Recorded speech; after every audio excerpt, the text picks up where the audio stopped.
Come closer. You've been feeling it too, haven't you?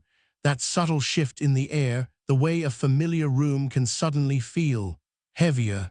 We all carry burdens, but what if those burdens could cling to the very objects around us, growing, festering, until they become anchors of pure dread?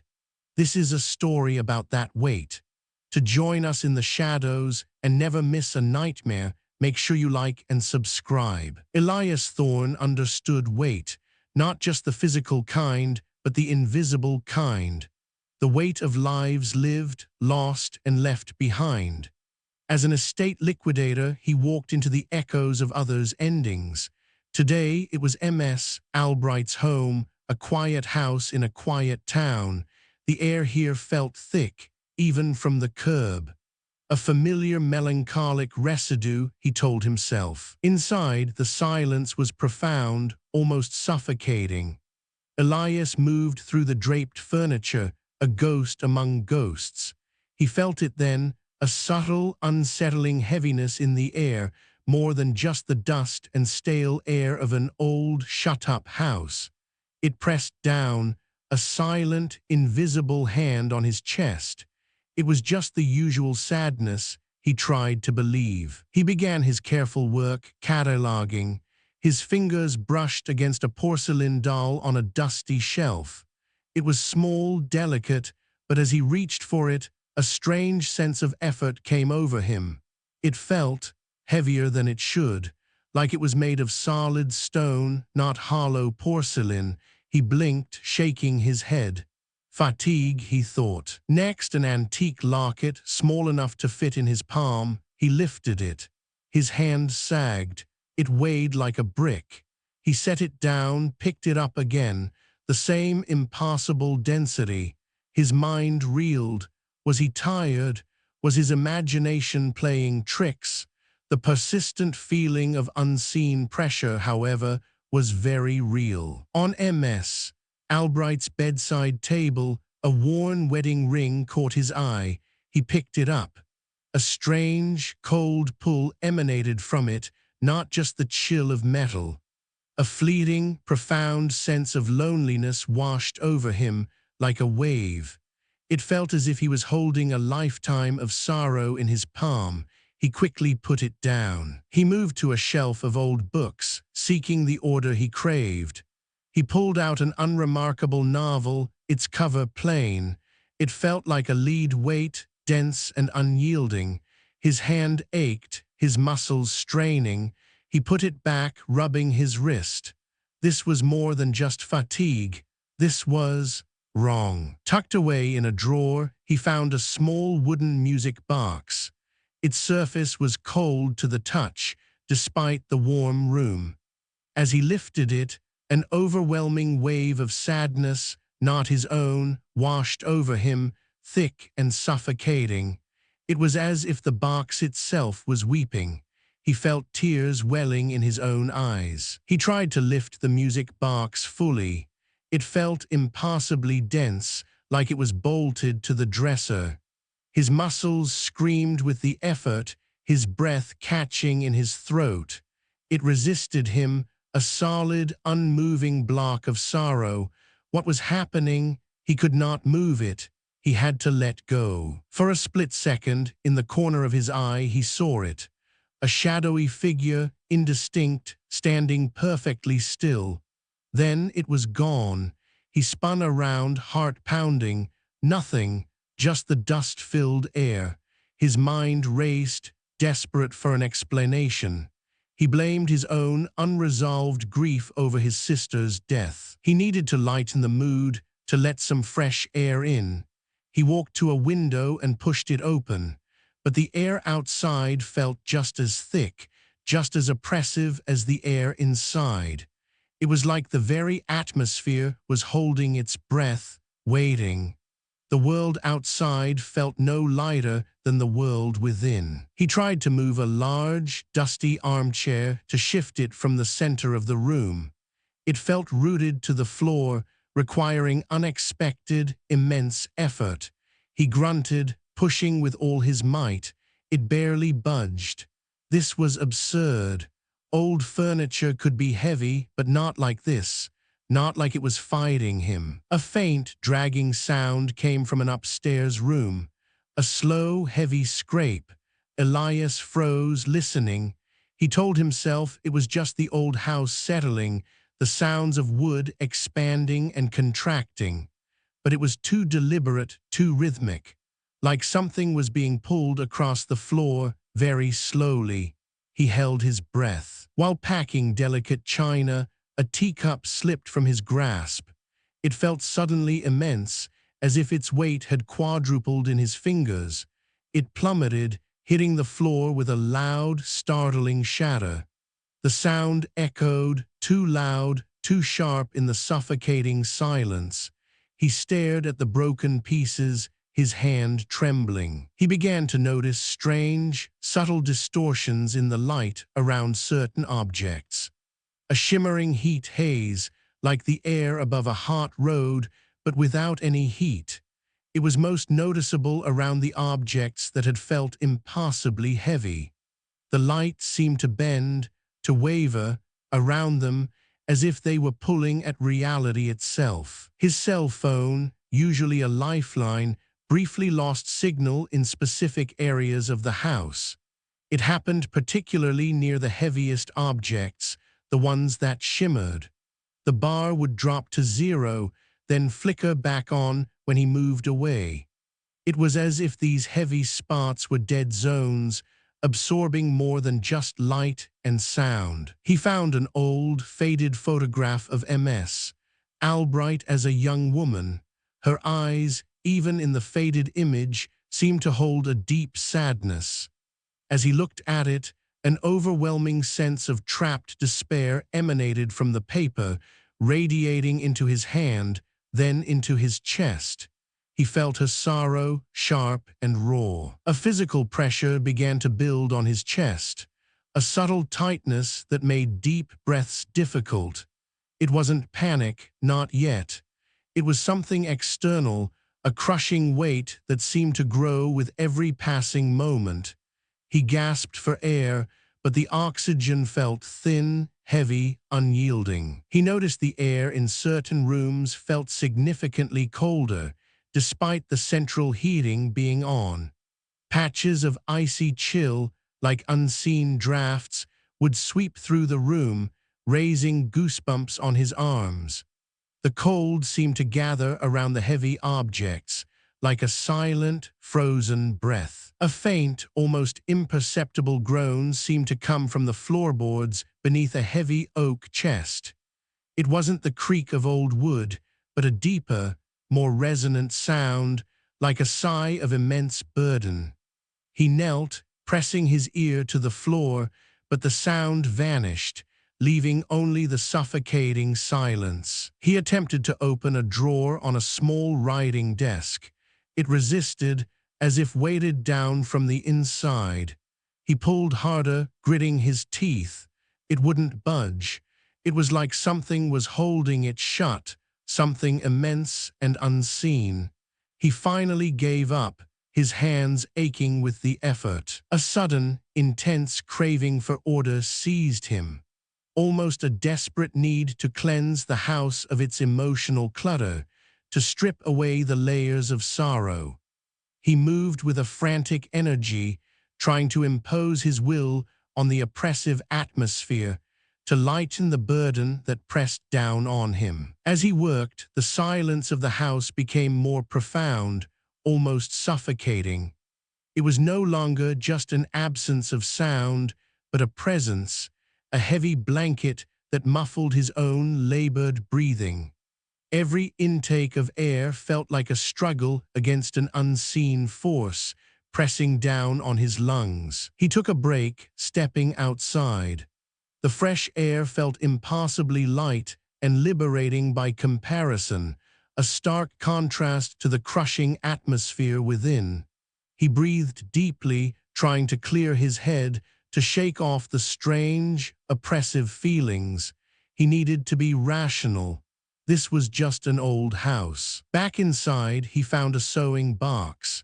He reached for a seemingly ordinary, small ceramic thimble. It felt like it was made of lead, not ceramic. His fingers, suddenly numb, lost their grip. It dropped from his grasp with a thud that vibrated through the entire floorboards, a sound far too heavy for such a tiny thing. And he knew, with a chilling certainty, this was just the beginning of the weight. That thimble, its impossible weight, its jarring thud, it was a whisper of what was to come, a chilling promise. Now, standing before Blackwood Manor, that promise felt like a roar. This grand, decaying house, known for its long, dark history of family tragedies, loomed under a sky as gray as old stone. The air here was not just thick, it was a solid wall of dread, a density that pressed down not just on his chest, but on his very soul. Elias felt it immediately, a crushing weight far more intense than anything he'd known before. He knew, deep down, this was no ordinary house. From the moment he stepped inside, a dull, throbbing ache settled behind his eyes. It was a headache that no amount of rest, no amount of strong coffee seemed to touch. A crushing fatigue clung to him, heavy as lead, making every movement a struggle. This wasn't just physical exhaustion. This was something else. Something that leached his strength with every breath, every step into the deepening gloom of Blackwood Manor. What would you do when your own body feels like it's betraying you, weighed down by an unseen force? He tried to begin his work, cataloging the possessions, but even the simplest tasks became monumental. A small, unassuming book, resting on a dusty table, felt like a slab of granite when he tried to lift it. His muscles strained, his breath hitched. It was a Herculean task just to move a single volume. Each item, no matter how small, carried an impossible, invisible mass. It was as if the very air inside the house was infused with solidified sorrow, making everything heavy. In what must have once been a child's nursery, he found an antique rocking horse. Its painted eyes seemed to stare into nothing, its wooden body worn smooth by countless rides. As Elias approached it, an overwhelming wave of profound grief washed over him. It wasn't a feeling in his mind, but a physical force that made him recoil, a wave so strong it pushed him back. The air around the horse seemed to vibrate with unspoken sorrow. A child's silent tears made real and tangible. It was like touching a raw wound. He started keeping a mental tally, not just of the objects, but of their weight. He noticed a disturbing pattern. The heaviest items were always the ones tied to the Blackwood family's most tragic heirlooms. A locket from a daughter who vanished. A teacup from a mother who died young. Each object a monument to a specific, crushing sorrow. It was as if the house was a museum of solidified grief, each exhibit radiating its own unique despair. He was no longer just clearing a home. He was wading through a reservoir of suffering. He tried to rationalize it. It was stress, he told himself. The immense pressure of the job combined with his own unresolved grief. His mind was playing tricks, making him vulnerable, but the physical symptoms were becoming too pronounced to ignore. The constant ache, the crushing fatigue, the impossible density of even the smallest things. This wasn't just in his head. This was real. The house itself was becoming a living, breathing burden, pressing down on him, slowly crushing his resolve. Desperate, he tried a new approach. He tried to lighten a weighted object, a heavy old portrait, by talking to it, whispering words of peace, of release. He tried to move it forcefully to break its hold, but with every effort he felt more drained, more oppressed. The object seemed to push back, radiating a cold, silent defiance. It was like trying to empty a bottomless well with a sieve. The weight didn't lessen, it only grew, feeding on his futile efforts, drawing him deeper into its suffocating embrace. He caught glimpses of his reflection in polished surfaces, an antique mirror, a varnished tabletop, a dark window pane. Each time he looked increasingly gaunt, more burdened. His features seemed to stretch, to distort, as if the house itself was twisting his image, reflecting back a stranger. His eyes in those fleeting moments were wide with a terror he barely recognized. Was it truly him, or was the house showing him what he was becoming? A reflection of its own crushing despair. A constant, unseen pressure settled on his shoulders. It felt like an invisible load, growing heavier with each passing hour, forcing him to stoop, to bow under its immense, silent burden. He found himself walking with a permanent slump, his back aching, his neck stiff. It was as if the very air of Blackwood Manor was pressing down on him, trying to force him to his knees. What would you do when the air itself becomes your tormentor, pushing you down, crushing you slowly? His tools, meticulously laid out, began to behave strangely. A measuring tape would inexplicably shift across a table. A hammer would fall from a shelf, not just randomly, but always toward the heaviest objects in the room. It was as if these items possessed their own gravity, a silent, malevolent pull that drew everything into their orbit.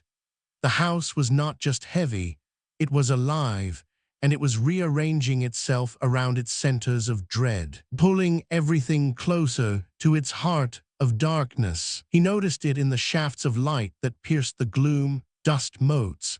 They didn't just drift. Around the heavily weighted items, they appeared to swirl with an unusual, frantic energy, a miniature vortex of unseen forces dancing around the anchors of despair. It was like the very air was alive, agitated by the oppressive presence of these objects, disturbed by the unseen currents of sorrow that radiated from them.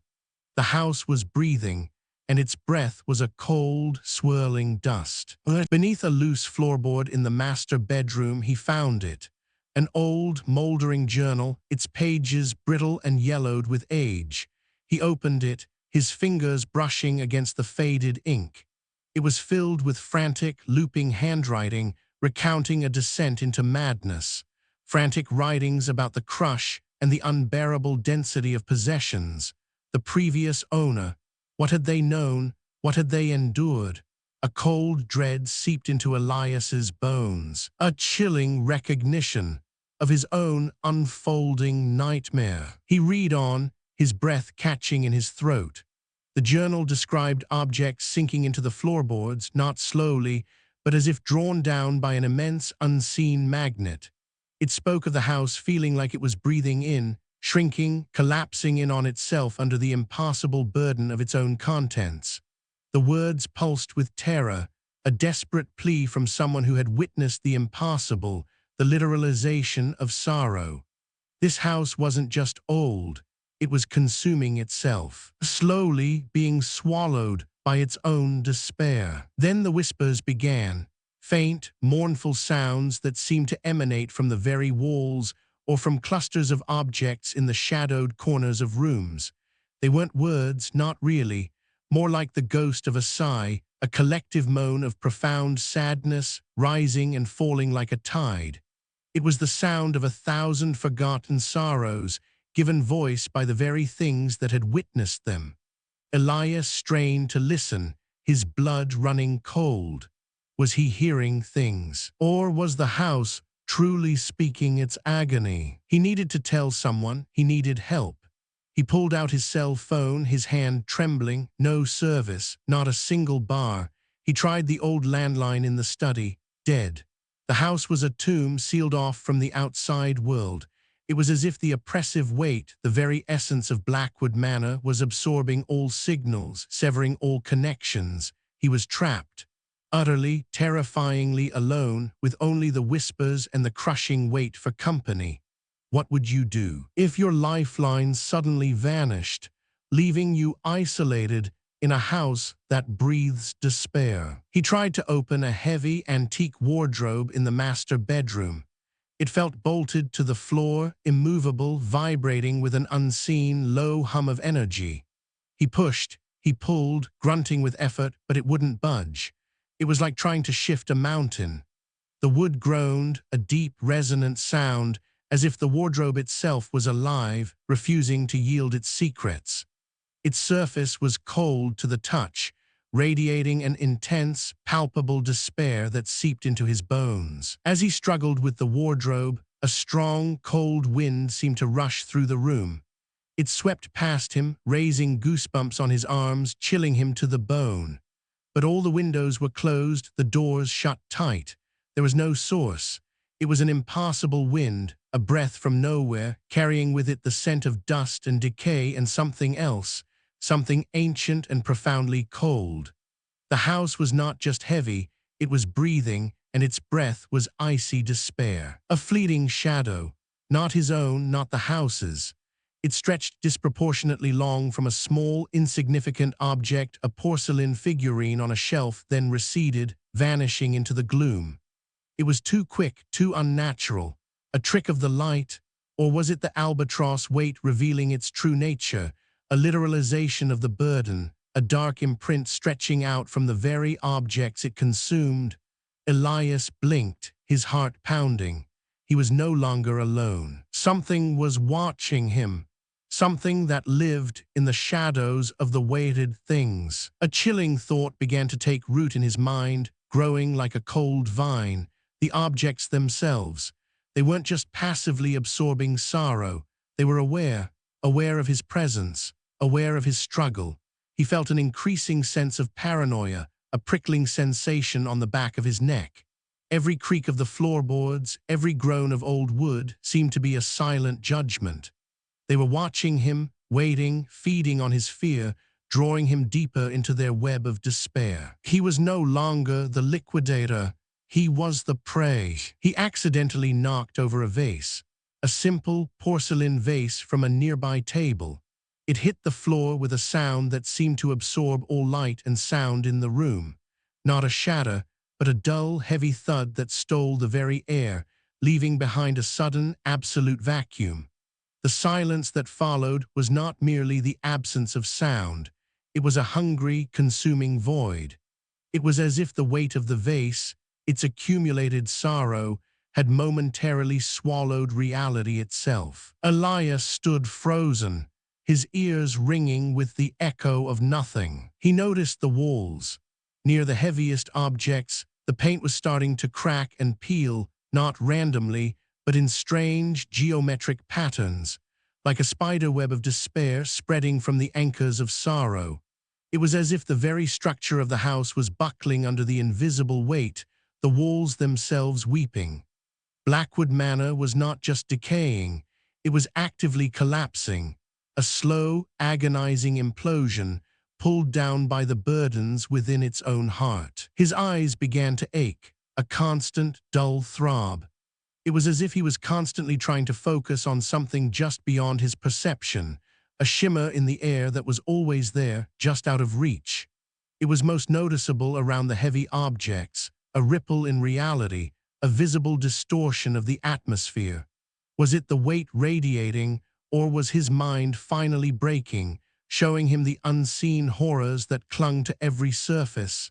He rubbed his eyes, but the shimmer remained, an unsettling dance in his peripheral vision. He began to question his own sanity. Was his unresolved grief, his sister's death, finally breaking him? Was he projecting his own burdens onto these objects, creating these illusions, making himself vulnerable to a madness he could not escape? The line between reality and hallucination blurred, twisting into a horrifying knot. He was losing control, losing his grip on what was real and what was born of his own tormented mind. But the weight was undeniable. It was too real to be a figment of his imagination, wasn't it? He found it in the grand hall, an ornate grandfather clock, tall, dark, and utterly silent. It felt impossibly heavy, cemented to the floor, radiating a profound, ancient despair. It was the heaviest thing he had encountered yet, a pillar of solidified sorrow. He tried to move it, grunting, straining every muscle, his body screaming in protest. It wouldn't budge, not an inch. It was like trying to shift the very foundations of the house. The air around it grew colder, thicker, pressing down with immense force. As he strained, a ripple of distorted air visibly shimmered around the clock, like a heat haze, but cold, utterly cold. The very fabric of reality seemed to warp and bend around it. Then he felt it. A distinct icy breath on his neck, raising every hair on his body. It was not wind, it was something else. And then a whisper. A sound that was not sound, a name that felt like a silent scream, echoing in his mind, chilling him to his very core. A name that was not a name, but a pure, unadulterated essence of profound, unbearable grief, settling over him, crushing him. He knew then, with horrifying certainty, that the weight had found its voice, and it was calling to him. Elias stood before the hoarder's house, a mountain of forgotten lives. Blackwood Manor had been a heavy whisper. This place was a scream. The air here wasn't just thick. It was solid, pushing against him, making his lungs ache before he even stepped inside. The last house had called to him. This one seemed to pull him in, a dark, heavy current. What would you do when a place feels like it's actively trying to swallow you whole? Inside, the floorboards groaned under an unseen burden, visibly bowed in the middle of rooms. Furniture, once grand, now seemed to sink into the floor, their legs swallowed by the warped wood. The walls themselves looked slightly warped, as if the house was breathing in, slowly collapsing under its own impossible weight. This wasn't just old age. This was a physical manifestation of something truly wrong. Whole sections of the house felt like dense, airless pockets. Moving through them was like pushing through thick, cold water.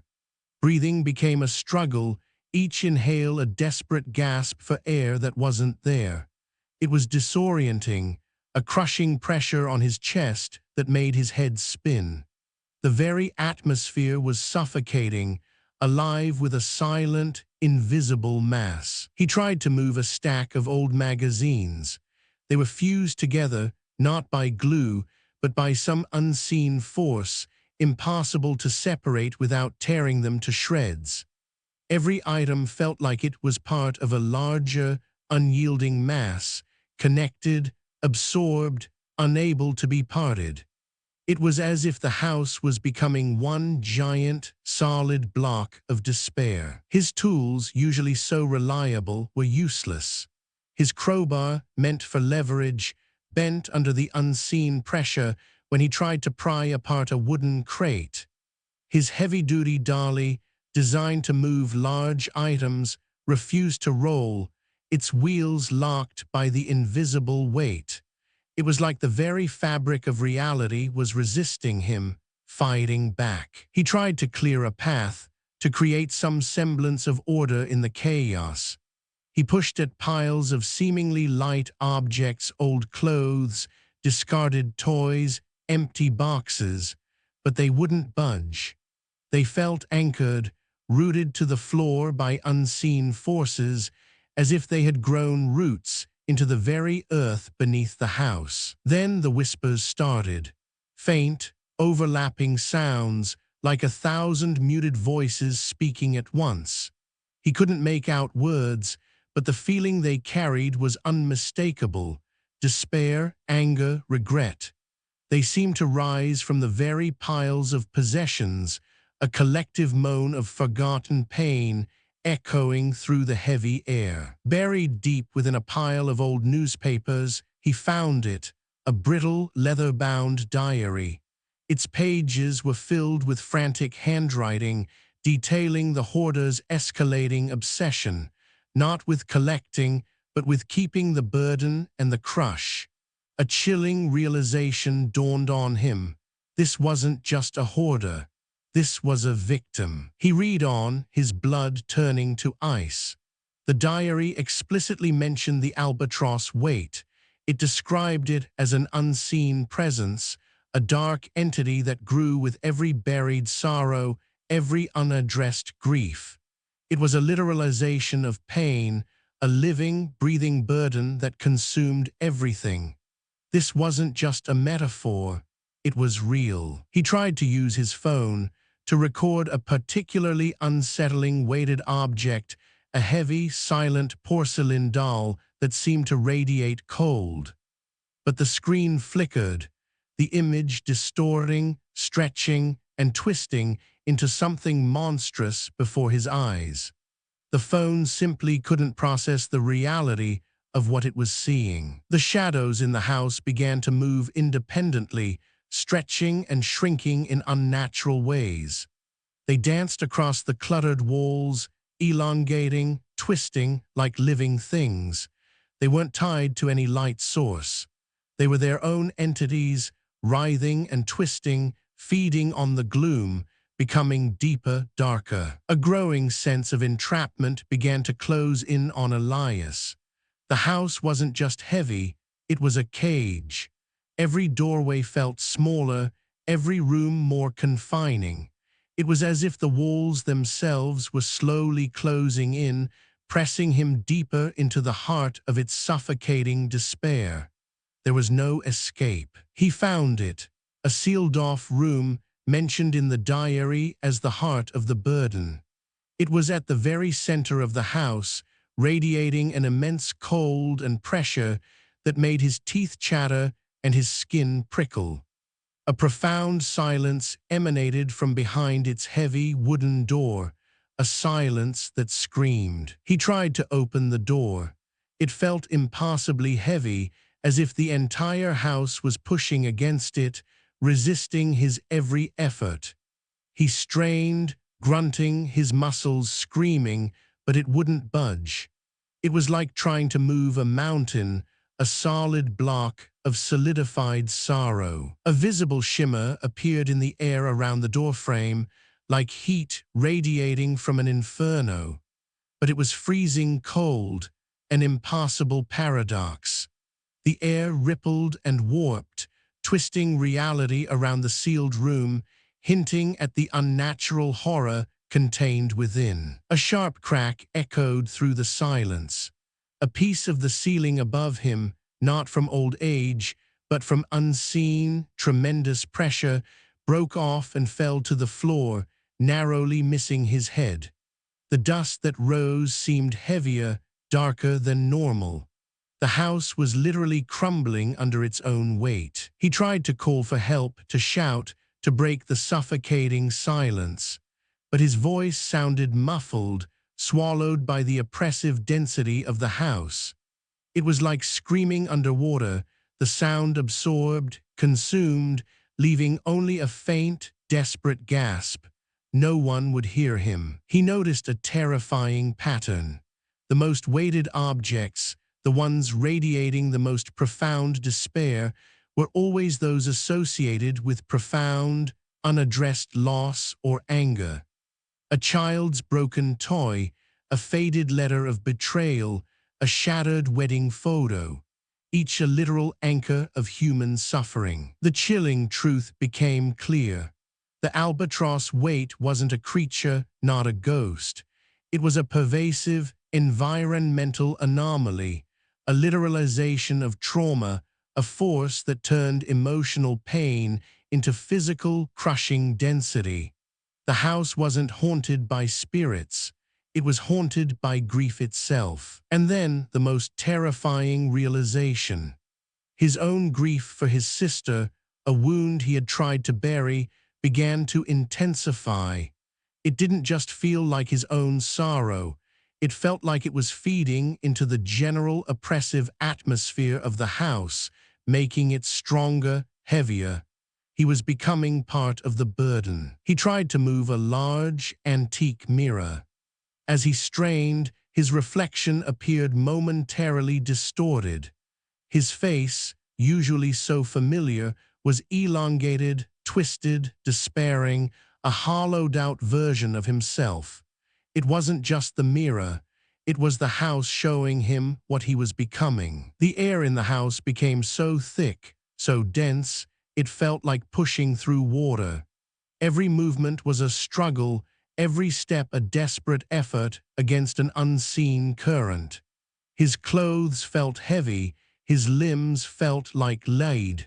The house was not just pressing down, it was actively resisting his very existence. A faint, mournful hum began to resonate from the entire structure. It wasn't a sound from any single object, but a deep, vibrating groan that seemed to come from the very foundations of the house. It was the sound of profound suffering, a collective wail of all the grief it had absorbed, now given a voice. A sudden, sharp pain seized his chest. It wasn't a heart attack, not a panic attack. It was as if his own heart was being squeezed by the unseen weight, by the crushing despair of the house. He gasped, falling to his knees, clutching his chest, the pain almost unbearable. With a desperate primal shove, Elias managed to force open the door to the sealed room. Inside, every single object, from tiny trinkets to large furniture, was fused to the floor and walls by an invisible, immense force. The room was utterly silent, yet the crushing despair was so profound it was almost a scream. As he stepped over the threshold, the door slammed shut behind him with a final, echoing thud, and he heard a chilling whisper close to his ear. "You're trapped now." And just like I was, he thought he had left the weight behind. Elias stumbled into his own apartment, the familiar comfort of his home a distant memory. Every muscle screamed, his mind a foggy mess from the crushing despair of the hoarder's house. He didn't know he had brought pieces of that horror with him, clinging to the very fabric of his clothes, nestled in the forgotten corners of his bag. A quiet dread settled around him, a chill that had nothing to do with the evening air. What do you do when the darkness you fight follows you home? He tried to put away his own books, simple, comforting volumes he'd owned for years. But as he reached for a favorite novel, it felt wrong, not just old, but dense, unyielding, like it had somehow gained mass overnight. He blinked, shaking his head. It was just exhaustion, he told himself. His mind was playing tricks, but the book felt like a laid brick in his hand. His apartment, usually a haven of order, felt off. The air was thick, heavy, like the houses he'd just left. Objects seemed subtly out of place or subtly heavier than they should be. A framed photograph on his desk, a light, simple thing, now felt anchored to the wood. It was unsettling, like his world was slowly, silently shifting around him. He tried to shift his favorite armchair just a little to make room. It should have slid easily. Instead, it resisted immovably. He pushed, grunting with effort, his muscles screaming. It felt like it was filled with concrete rooted to the floor. There was no visible change, but the weight was undeniable. This was not fatigue. This was something else entirely. Then the dawning horror. The weight wasn't just in the houses he cleared. It was transferable. He had carried it with him. And his own unresolved grief, the gaping wound of his sister's loss, was making him a conduit, a magnet for this unseen burden.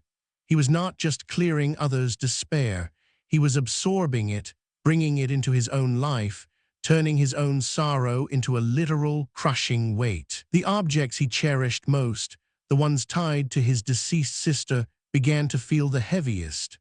A small, framed photograph of her, a lock of her hair kept in a tiny box, her favorite childhood doll.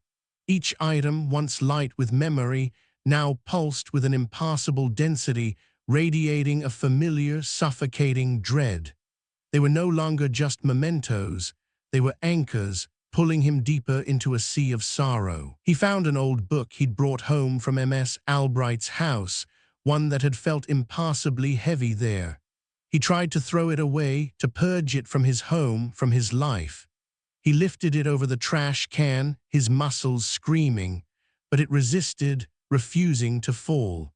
It felt like it was fighting him, clinging to his grasp with an unseen force, radiating a cold defiance. With a grunt, he finally forced it from his hands. It fell not into the trash, but onto the floor with a jarring thud that vibrated through the apartment. He turned away, desperate to be rid of it. But when he looked back moments later, it was there. Back on his shelf, in its original spot, an impossible, silent defiance. as if it had never moved, as if it had always been there, waiting. His memory began to fail him.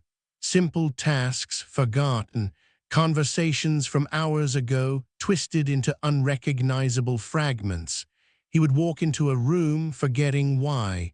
The weight wasn't just physical, it was mental, pressing down on his thoughts, clouding his mind, eroding his grasp on reality. Was he losing himself? Was this the true cost of the Albatross Weight? He started seeing things, fleeting, shadowy distortions in the periphery of his vision, not quite solid, not quite smoke, just a ripple, a flicker, especially near the weighted objects. They would vanish when he turned to look directly, leaving only the oppressive silence. But he knew they were there, watching, waiting, feeding on the growing dread. The Albatross Weight felt more personal now. It wasn't just a general force of dread. It was targeting him, his grief, his raw, unaddressed sorrow for his sister. It was a pervasive entity, a sentient burden that fed on his pain, drawing strength from his deepest wound. He was not just an observer, he was the chosen vessel, the next host for its insatiable hunger. The air in his apartment became thick, heavy, cold, mirroring the properties of the haunted houses he had cleared. It was like breathing through a wet blanket, each inhale a struggle. The chill seeped into his bones, a constant, pervasive cold that no amount of heating could dispel. His home, once a sanctuary, was becoming a tomb. Sleep offered no escape. He was plagued by vivid, waking nightmares. His sister's face, her final moments, twisted and amplified by the crushing dread of the weight. He would wake up gasping, the phantom pressure on his chest, the lingering echoes of her last breath, indistinguishable from the pervasive sorrow of his apartment. The lines between past and present, dream and reality, blurred into a terrifying mess. His reflection in the bathroom mirror became a stranger, gaunt, haggard, sometimes subtly warped, as if under immense pressure. His eyes, sunken and shadowed, stared back with a terror he barely recognized. Was it truly him, or was the weight showing him what he was becoming? A twisted reflection of its own crushing despair. He tried to throw away an old, comforting blanket from his childhood, a simple, soft thing, but it felt like a funeral shroud, heavy with unseen sorrow. He pulled, grunting, straining every muscle, but it wouldn't lift. It was rooted, a part of the house's growing burden. His childhood comfort, now a symbol of unbearable weight. Then the sounds, deep groans, not from his apartment, but from the very structure of his building. A low, resonant hum that vibrated through the floorboards, through the walls. As if his home, the entire building, was under duress, buckling under an unseen, immense pressure. Was it just the building settling, or was the weight spreading, consuming everything around him? The lights in his apartment began to flicker and dim, not just randomly, but especially when he was near his sister's old belongings. The bulbs would dim, then flare, then dim again, as if the very light itself was struggling against the overwhelming darkness emanating from these weighted objects. The room felt unstable, alive with a malevolent presence. He found small, previously light items from his past. An old baseball, a childhood toy. He picked it up. It felt like a boulder in his hands, dense and unyielding. His fingers, suddenly numb, strained under its impossible weight. Every object, every memory was becoming a burden, a physical manifestation of his own unaddressed sorrow. He tried to escape, to leave the apartment, to get away from the crushing dread. He walked to the door, his hand on the knob, but he felt an inexplicable mental resistance, a pull to stay. A silent, insistent force telling him to remain, to face the weight that was now his own. He was trapped not by physical bars, but by an unseen psychological anchor. Ironically, he started hoarding his own possessions. He couldn't bring himself to let anything go. A terrifying thought had taken root. What if releasing them would unleash more weight? What if letting go meant exposing himself to an even greater burden? His desperate need for order had twisted into a frantic, irrational need to cling to everything, to keep the horror contained. Dust, it accumulated rapidly around his sister's remaining possessions. Even after he cleaned them, hours later, a fresh layer of fine, dark dust would settle, thick and heavy, clinging to the surfaces. It was as if the objects themselves were weeping, shedding layers of forgotten grief, becoming monuments of decay, pulled down by the unseen burden. Moments of complete cognitive collapse became more frequent. He would sit, staring blankly, unable to form coherent thoughts, lost in a sea of dread. The world would narrow, his mind a void filled only with the crushing pressure of the weight. He was losing himself, piece by agonizing piece, dissolving into the very horror he tried to understand. He saw it, a small, dark ripple spreading across the floor from under his sister's old jewelry box, like oil on water but without the sheen. It moved slowly, silently, expanding outward from the object. A physical manifestation of the invisible force, a silent scream made visible, creeping across his home, claiming everything. A profound sense of isolation settled over him. Who would believe him? Who would understand the invisible burdens, the literal weight of sorrow?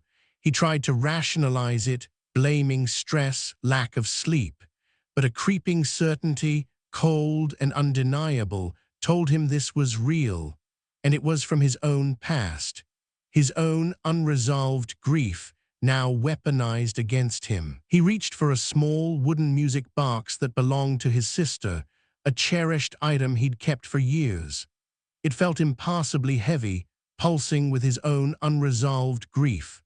As he struggled to lift it, his reflection in its polished surface distorted, appearing ancient and despairing, then vanished, replaced by a sudden, jarring vision of his sister's final moments, amplified by the music box's overwhelming despair. "You can't let go," a voice whispered, not from outside, but from within his own mind, echoing from the object itself. The Albatross Weight had found its true anchor. He thought he had escaped, but the whisper from his sister's music box, the one that said "you can't let go," had been a summons. Elias returned to Blackwood Manor, recognizing it now as the heart of the crushing weight. The house loomed, more broken than before. What pulls you back to the place that almost broke you? Inside, the air was a solid wall. The mansion groaned, its very bones giving way. Walls visibly sagged, leaning inward, and the grand floors buckled and warped. It was as if the house itself was slowly sinking, imploding under an invisible, immense burden. Every breath was a struggle against the crushing pressure. He moved deeper, into sections where light itself seemed to bend. The air shimmered, not with heat, but with a cold distortion, twisting reality around the heaviest objects. What would you do if the world around you started to warp, just from the sheer weight of sorrow? He found it, hidden beneath a loose floorboard, a hidden cellar, ancient and forgotten, unmentioned in any records. A profound chill emanated from its depths, a silence that screamed. He knew with a cold certainty this was the central chamber for the weight. He stepped into the darkness. The air in the cellar was impossibly thick, like liquid pressing in on all sides. It was colder here, much colder, and the silence was absolute, a heavy blanket that smothered all sound, all hope. This was the heart of the burden. Within the gloom, he found archaic texts and bizarre diagrams. They depicted objects drinking sorrow, dark forms absorbing despair. The drawings were crude, but the message was clear. Something was feeding, growing, literalizing human pain. He saw symbols for the great anchor, a terrifying glyph repeated on many pages. It was a visual representation of what he'd been feeling, a chilling truth taking shape before his eyes. This was no accident. This was a design. A horrifying clarity pierced his mind. The Albatross Weight wasn't just an anomaly, a strange occurrence. It was a fundamental, parasitic force. It fed on unresolved human suffering, growing stronger with every tear, every unsaid goodbye. It was alive. His mind began to unravel. The lines between reality and the overwhelming psychic pressure blurred. He struggled to think clearly, his thoughts fragmented, his perception twisting. Was this truly what he saw, or was the weight breaking his mind? He tried to lighten objects, to speak to them, to confront the traumatic histories they embodied. It was excruciating, a process that drained him, pulling at his very sanity. Each touch was a scream, each whisper a burden. Visions flickered around him.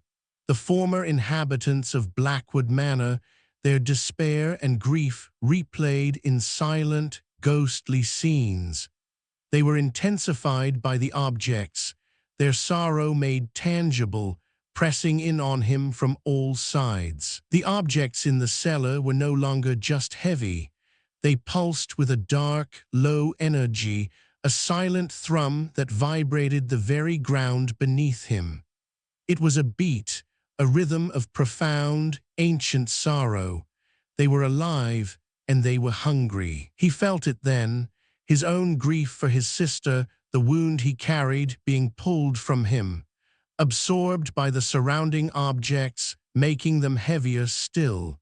He was feeding it, his own pain, a fuel for this horrifying entity. He tried to escape the cellar, but the entrance was gone, blocked by a wall of impossibly heavy, intertwined furniture, fused together by the unseen weight. He was trapped. What would you do when your escape route becomes a monument of dread? A low, guttural hum began to resonate from the collective mass of weighted objects. It was not a sound of comfort, but of insatiable hunger, a deep, vibrating groan that filled the air, the very essence of consuming despair. His body felt increasingly heavy, as if his own bones were densifying, turning to lead. Every movement was agonizing, each breath a monumental effort. He was becoming one with the weight, his own flesh turning against him. He saw distorted reflections of himself in every polished surface, every piece of broken glass. Monstrous, stretched, despairing. They marked his futile struggle, reflections of what he was becoming, a victim of the weight. Then an invisible force pinned him against the wall. He struggled, but it was useless. He couldn't move, couldn't breathe freely. The pressure was immense, pressing him flat, squeezing the air from his lungs. It was a silent, suffocating embrace. The air around him became so dense it felt like liquid. It pressed in on all sides, a tangible, crushing force threatening to implode his very being. He gasped, but no air came, only the overwhelming, suffocating weight. He knew then the Albatross Weight was not just in objects. It was the very essence of inherited, unresolved suffering made manifest, a pervasive entity, a literalization of pain, consuming all it touched. It was a horrifying truth. His eyes fell on a particularly disturbing object, a child's worn teddy bear. It radiated a profound, ancient sorrow that was not his own, yet it made him weep uncontrollably, tears streaming down his face. a child's buried grief made real. Shadowy, ephemeral figures began to form and dissipate from the heaviest objects. Silent witnesses to past torment, their forms indistinct, their suffering palpable. They were the echoes, the residue of lives consumed by the weight. His own memories became confused, merging with the collective despair of the house. His identity blurred, his past intertwined with the suffering of strangers. He was losing himself, becoming part of the house's tormented history. Pure primal panic seized him. He struggled, thrashed, fought against an invisible, all-encompassing force that sought to consume him. The very walls of the cellar groaned and cracked, as if the entire structure was on the verge of implosion from the internal pressure. His consciousness slipped, overwhelmed by the torrent of embodied grief. Elias, pinned under an impossibly heavy, ornate cabinet that had twisted and melded into the floor, struggled to breathe. The room distorted around him, the air thick and black. He felt his own memories, his own grief for his sister, being ripped from his mind, pulled into the cabinet, making it heavier still. He gasped for air, his vision darkening, realizing with a horrifying clarity that he's becoming another anchor, his own sorrow feeding the crushing entity. A single, choked whisper escaped his lips. No. He lay in the suffocating darkness of Blackwood Manor's cellar, his body feeling like stone. Every breath was a struggle against an unseen weight that pressed down, squeezing the air from his lungs. Elias was almost fully consumed, his mind a battlefield where thoughts fought against a rising tide of collective sorrow. It was the end.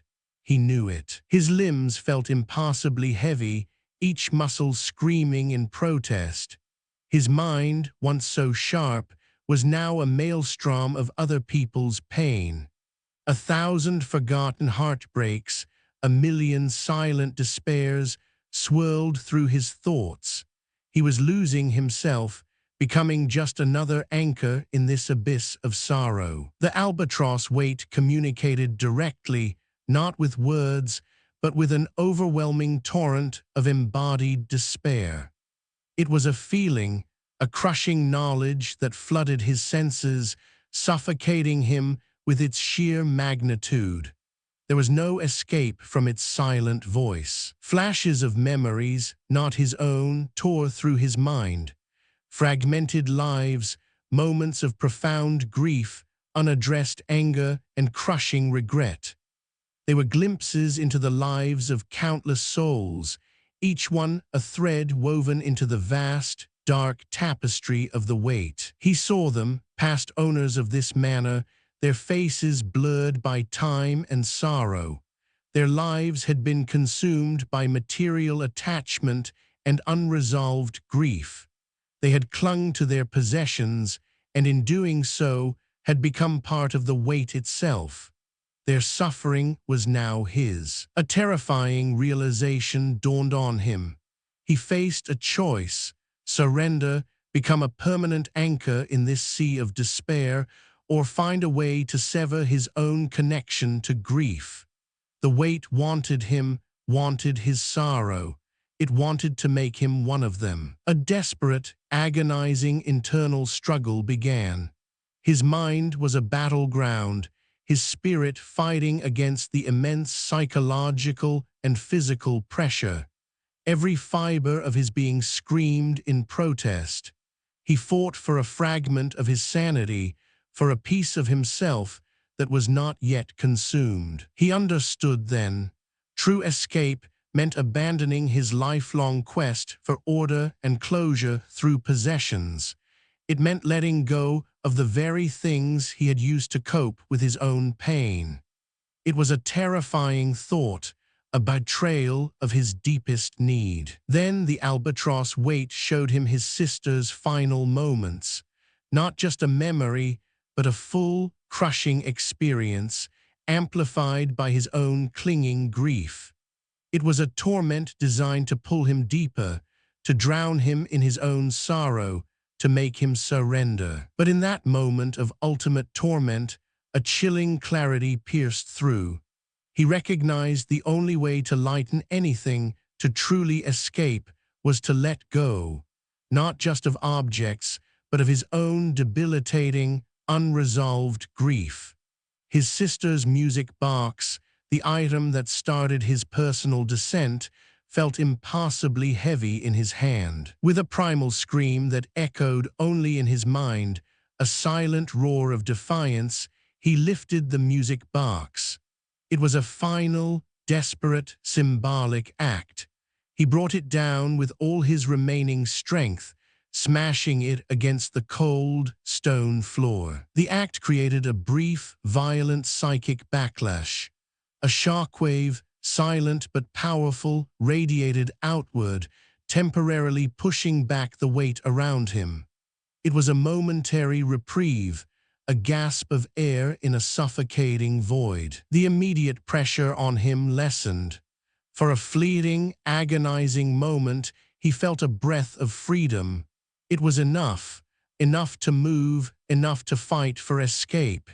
He was still burdened, but the direct, suffocating grip had loosened. He crawled, then stumbled through the collapsing house.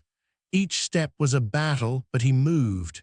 He left the weighted objects behind, their pull weakening, their silent screams fading as he moved away. The house groaned, its foundations giving way. The house groaned and collapsed around him as he escaped, a monument to the Albatross Weight's eternal hunger. Blackwood Manor, once a grand home, was now a ruin, a physical manifestation of accumulated suffering, a scar on the landscape. He stumbled out into the harsh daylight, disoriented, physically broken, but with a fragment of his mind restored. The air felt impossibly light, almost painful in its freedom. He was out, but forever changed. His meticulous nature was shattered, replaced by a profound, weary understanding of the true cost of unresolved grief. The world was no longer just objects. It was a vast, silent repository of human pain, ready to become heavy. He didn't defeat the Albatross Weight. He merely escaped its direct, suffocating grip. He knew it remained, out there, a pervasive, silent force feeding on the sorrow of the world, waiting for its next anchor. Months later, Elias lived in a new, stark, almost empty apartment, devoid of personal possessions, devoid of the objects that could betray him. He sought emptiness, a refuge from the crushing weight. He was haunted by phantom weights, the subtle tug of despair in every object he encountered in the outside world. A book in a store, a cup in a cafe, a simple stone. Each one held the potential for unseen burden. He avoided touching most items, living a minimalist existence, perpetually aware of the unseen burdens, the hidden sorrows clinging to every surface. The world was a treacherous place, filled with silent anchors. His empathy remained, but it was now tinged with a deep, silent horror for the hidden sorrows in everyday things. He saw the world differently now, as a vast museum of embodied suffering, each object a potential tomb of grief. He knew the Albatross Weight was out there, in countless other homes, in countless other objects, waiting to claim others. It was a silent epidemic, spreading unseen, turning familiar spaces into monuments of despair. He lived with the chilling knowledge that his own past grief was now an active, dangerous force he must perpetually avoid. It was a part of him, a part of the weight, a constant threat that could pull him back into the abyss at any moment. Elias sat alone in his sparse apartment, staring at his empty hands, still feeling a phantom pressure on his chest. A subtle, almost imperceptible hum vibrated through the floor. He glanced at a single, unmarked wooden chair across the room, feeling an inexplicable pull, an unseen density emanating from it. He knew he's free, but forever haunted, the world a vast museum of embodied suffering. You might think you're safe, he whispered to the silence, his voice raw. But look around you. How much do your memories weigh?